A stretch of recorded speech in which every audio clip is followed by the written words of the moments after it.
Thank you for a depressing but stirring presentation. My name is Dr. Sebastian Gorka. I'm with the FDD, Foundation for the Defense of Democracies. My father was put in prison for life by the communists, so I can relate to what you're talking about. And I like this idea that they lost in the 1960s, but they've won through stealth since then. From your presentation, it seems clear that we are in a very small minority in terms of understanding the deep story. There may be people who are disturbed, getting thrown off their health care and everything else, but to understand the backstory to where we are today, there's very few of us. Given your reputation and what you've accomplished and the 10 volumes of articles, it would seem very lacking in strategy to attack those on your own side. Can you talk about why you've taken somebody who's written what I think, as a PhD who teaches at university, a historically important book, such as The Betrayal of America, and divided the right yet again? If you had issues with Diana West's technical expertise, then take her to task on that. But ad hominem attacks that destroy the unity of our camp will not make us stronger in 2016. Okay. So I'm very curious for the motivation. Okay. For people who are not aware of the sequence of events, I have several websites. One of them is Front Page Magazine. It's edited by Jamie Glazo.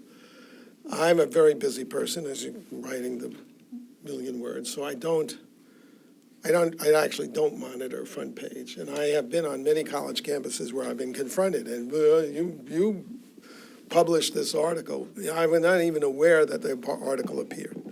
An article appeared, it was a review of Diana West's book, American Betrayal. And it was an endorsement, and I knew that was it was going to be read, whatever I said or anything, as an endorsement from me. And I looked at the book. Actually, Ron Radosh called me and alerted me that the review had appeared. So I got the book off Kindle, and I began reading it. And in my judgment, it is a very, very bad book, and I see it as a threat to everything that I've done, and that Radosh has done, and that Harvey Clare and John Earl Haynes and all of the conservatives who have dredged up the information from the archives about communist influence. But I don't attack people on the right. I removed the review, and I had Jamie contact Diana, who is here with us today, and instructed him to tell her that we were removing the review that we had run. I talked to the person who reviewed it. This book is a complete reinterpretation of the Second World War, based on the presence of Soviet agents and communists in the Roosevelt and sympathizers, fellow travelers in the Roosevelt administration. And to inform Diana that we were going to run, I removed the review because I didn't want to be seen as endorsing it, the book. And we were going to run another review, and that if she needed to reply, if she felt that it merited a reply, she could have as much space as she required, as she wanted, to respond to it. And I actually had in mind, something told me I better wait to see her reaction, of inviting her to my restoration weekend and having her, because I already knew I was going to ask Radosh to review it, to debate Radosh. I'm a great believer in intellectual debate and dialogue. For removing that, she rejected the offer and went on the attack. She called me a totalitarian. She's called me a commissar, a book burner. So if you have a problem with this so-called war, the war is all coming from her end. I have done nothing except I wrote 2 replies because I was personally under attack, explaining what I've explained here. So I think it's a very, very bad book. And the reason I think it's a bad book,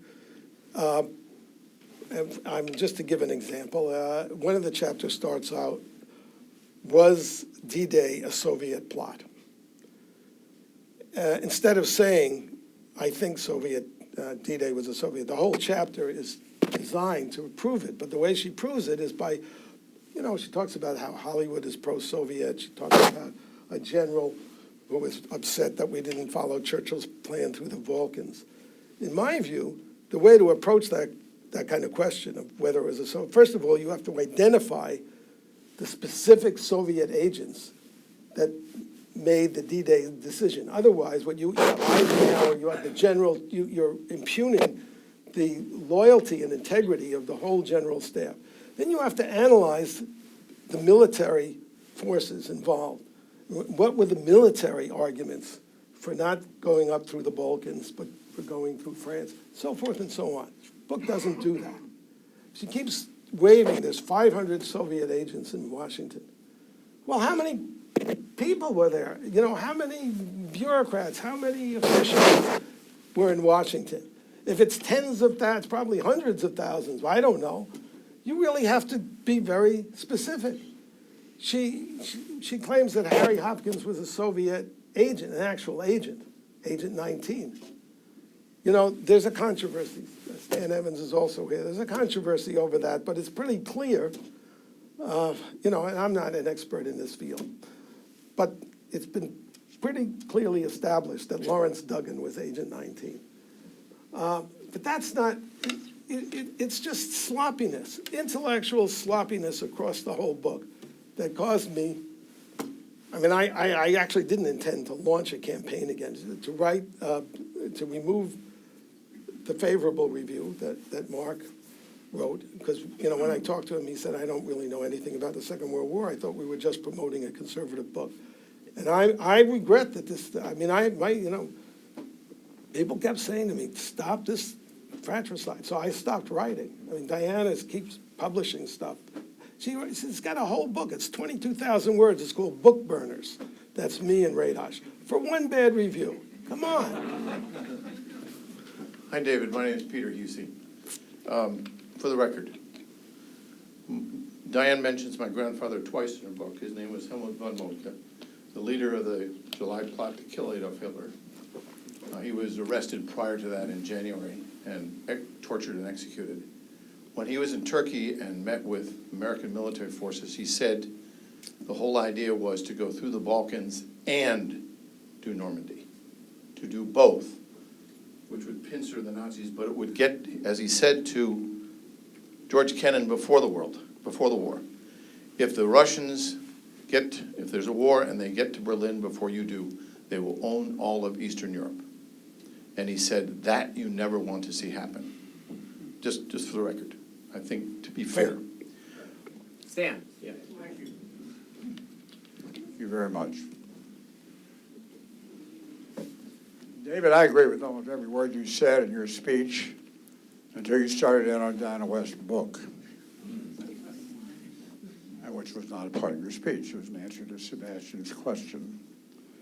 Let me just say this. I have studied these documents pretty carefully. I think her analysis of what happened in World War II under Roosevelt is pretty darn accurate.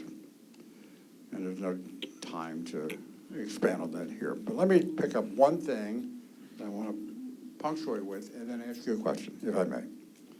You mentioned the case of Harry Hopkins. I got embroiled in a controversy over this myself, and I won't go into the details. The controversy over Harry Hopkins is not precipitated by Diana West. All she was doing was citing the work of Herbert Romerstein, who was an absolute expert on this matter. And he was basing his comments on what Akhmerov, the leading illegal in the United States, said in a speech reported by Oleg Gordievsky, whom Herb knew, who said that during World War II, Hopkins was the principal Soviet agent in the American government. That could be right or wrong, Herb thought it was right. He said it was conclusive. Diana simply cited that. Secondly, the question, and my question is based on this. You mentioned the numerical factors of there were only 500, or I think there were more than that, but say there were 500 of these Soviet agents, communist fellow travelers in the government versus tens of thousands of employees. That is not the issue. The issue is where were they situated? That's right. And I wrote a piece in response to you and Ron that I think you may have seen called In Defense of Diana West. And I went into the question of who these agents were and where they were located. Hiss, in the State Department, the principal American operative who knew what he was doing at Yalta, which is a chapter in a book that Herb and I did a year ago. Lachlan Curry in the White House. Harry Dexter White at the Treasury, orchestrating all kinds of policy initiatives to aid the Soviet Union, and the records show that very clearly. Did you read my rebuttal? And if so, please tell me what you thought of it. Okay. I don't want to get into the weeds here, but let me just say this. Look, the big deal about Yalta was the division of Europe, right? Giving Stalin 70% influence. Also, China. Okay, but let's, I don't want to get into a historical thing. I just want to show what I think is wrong with the book and with your defense of it. So Yalta, the crime of Yalta was to have delivered Eastern Europe to Stalin. As it happens, it was Churchill who made that agreement. Yes, this famous piece of paper in which Churchill met with Stalin, wrote it down. So you have to argue that either Churchill was a Soviet stooge, or there were more complicated factors involved. And then you analyze the factors and okay, but this is what the book doesn't do, and it's why I disagreed with it. I don't want to, it's interesting. I mean, I wouldn't think of sending a little army to Diana West's book presentation to attack her. But for just of those, you heard my talk. What Diana West has accused me of is suppressing, the word she uses, her book because I don't want people to know the communist influence in American government. Now, you heard my talk. This is lunacy. And she should be ashamed of herself for making that kind of attack. And that's the kind of attack that's really destructive. If it was an intellectual issue, fine. You know, somebody in Washington, I mean, I have my platforms all the time. I have debates. I have Zuhdi Yasser and Robert Spencer debating whether there are moderate Muslims or not. You know, somebody in Washington can hold a platform, and let's get the intellectual argument out there.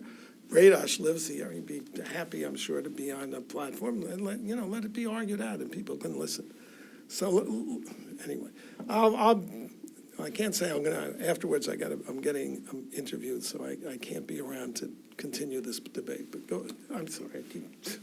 I agree. I think David makes a good point. So I see two more hands here. Let's take those questions, and then we're already past an hour, so I want to be respectful of time. Yes, sir.